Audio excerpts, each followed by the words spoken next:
Prime Minister Phạm Minh Chính sends a message of condolences on the passing of Pope Francis. Russian President Putin declares readiness for direct negotiations with Ukraine. China responds to U.S. sanctions.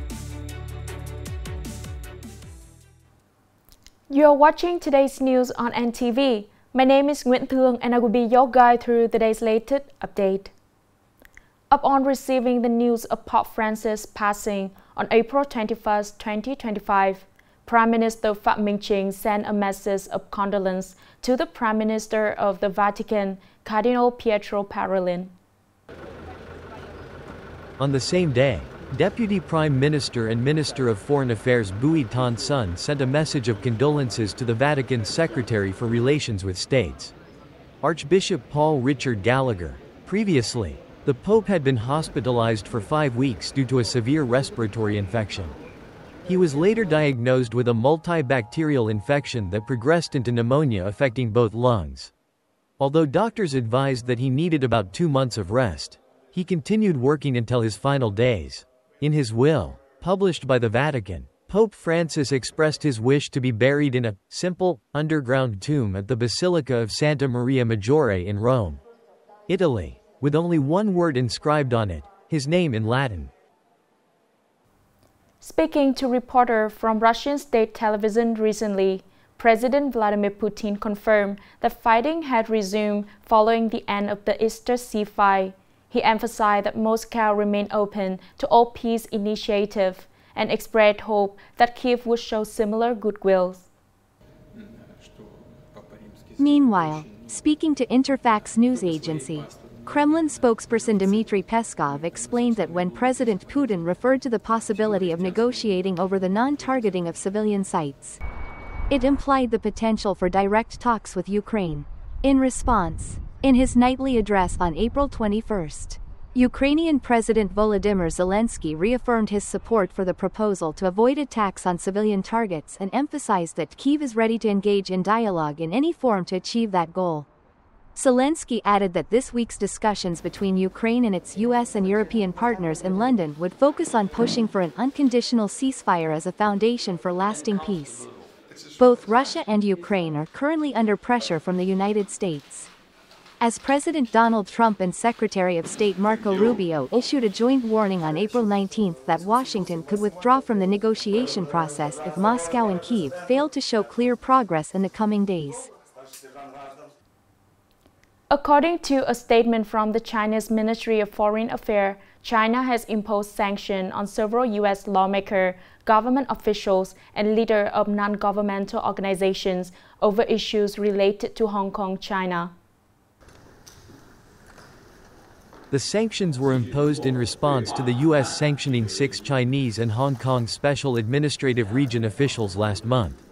Chinese Foreign Ministry spokesperson Zhao Lijian also emphasized that any wrongful actions by the U.S. regarding Hong Kong will be met with resolute and proportional countermeasures from China. Previously, China had also criticized other countries that signed trade agreements with the U.S. to the detriment of China. The country stated that it would take retaliatory measures against those nations that conceded to the U.S. in the trade war, as nations rushed to secure favorable terms from the White House. Coming up next are some updated news. The Ministry of Culture, Sports, and Tourism has issued Decision No. 1096 regarding the organization of a large-scale propaganda art exhibition to commemorate the 135th anniversary of President Ho Chi Minh's birth, May 19, 1890 May 19, 2025. The exhibition will take place in May 2025 at Ho Chi Minh Square in Vinh City, Nghệ An Province, the birthplace of the president.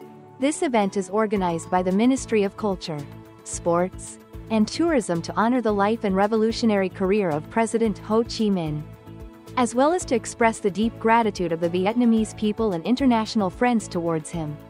The exhibition will also contribute to spreading the message of studying and following Ho Chi Minh's thought, ethics, and style, and promoting creative models and exemplary practices across society.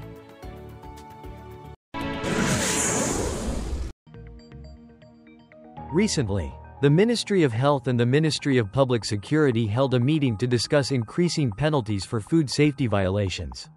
According to a representative from the Food Safety Department of the Ministry of Health, the two ministries are expected to continue their close collaboration in the coming period, including measures to increase penalties for food safety violations and amend relevant legal documents. Notably, the draft revised penal code stipulates anyone who manufactures or sells counterfeit food, food additives, or other food products that cause property damage ranging from 200 million to under 1 billion Vietnamese dongs. The current regulation is from 100 million to 500 million Vietnamese dongs, will face imprisonment of 5 to 10 years. Article 193. Paragraph 2. Minister of Health Đào Hồng Lan stated that for serious offenses such as the production and sale of counterfeit food, the punishment under the Penal Code could be up to 20 years in prison or life imprisonment.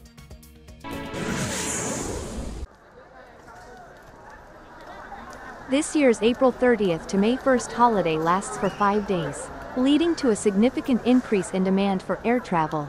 Ticket prices on popular routes from Hanoi and Ho Chi Minh City to tourist destinations like Da Nang, Nha Trang, and Phu Quoc have risen by 25 to 30%.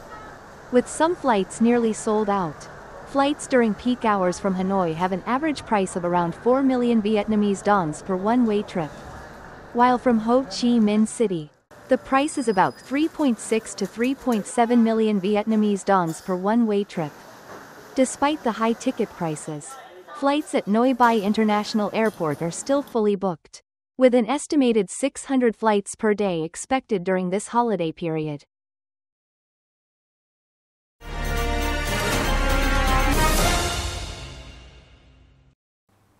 In the fast-paced rhythm of modern society, part-time job has become familiar to many students. These jobs not only provide an opportunity to earn extra income, but also serve as a journey for self-discovery, personal growth, and the development of valuable life skills. In the past, part-time jobs for students were not widely accepted by public opinion and were even misunderstood, which made many students feel insecure and reluctant to openly share their legitimate part-time work. However, things have changed now. Students feel more comfortable discussing their part-time jobs, and educational institutions also support this activity. As a future teacher, I would love to improve my teaching skills. The more students I teach, the better. We totally agree that our students should do part-time jobs to earn money and to have different social relations. That way, they can be fully grow in the future. Although part-time jobs bring many benefits to students, it is important to maintain a reasonable balance to avoid affecting their studies. Each job has its own advantages and limitations. When hiring students, employers consider various factors to meet the requirements of the job. Additionally, students need to carefully choose part-time jobs that are suitable for them.